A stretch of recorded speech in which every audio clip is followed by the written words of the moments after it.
Dr. David Jeremiah, Where Do We Go From Here? A Cultural Prophecy, Socialism, Part 2. Jesus described what it would be like on earth just before he returned. In Matthew 24, verses 37 through 39, he said, As the days of Noah were, so the coming of the Son of Man will be.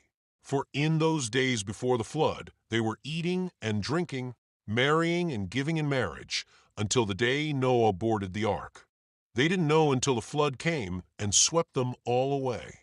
This is the way the coming of the Son of Man will be.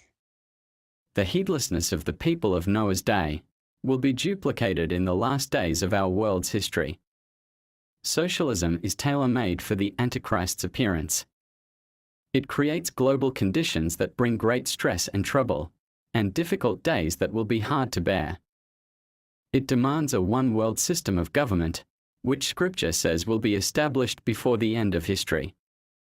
Revelation 13 describes the Antichrist as a beast having vast power and authority. The whole world marveled and gave allegiance to the beast. He was given authority to rule over every tribe, people, and every language, nation, and everyone belonging to the world. A day is coming when there will be a leader who will be in charge of the whole world. He will be the central authority for everybody in every place on earth.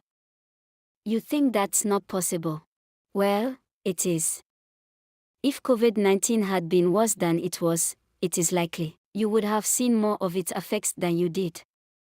What is socialism? Socialists believe that the world's means of all production should be under the control of the people. In other words, the ownership of all raw materials and wealth-generating systems should be held by society.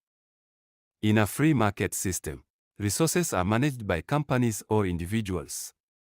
But in socialist nations, they are held by the people. Decisions cannot be made this way. Under socialism, the government becomes the sole authority, controller, and the means of production. But governments are controlled by specific people, often those who seek out power and are corruptible by greed, lust, selfishness, vindictiveness, violence, and the overwhelming desire for power. As more power flows to the government, the small group at the top becomes dictatorial.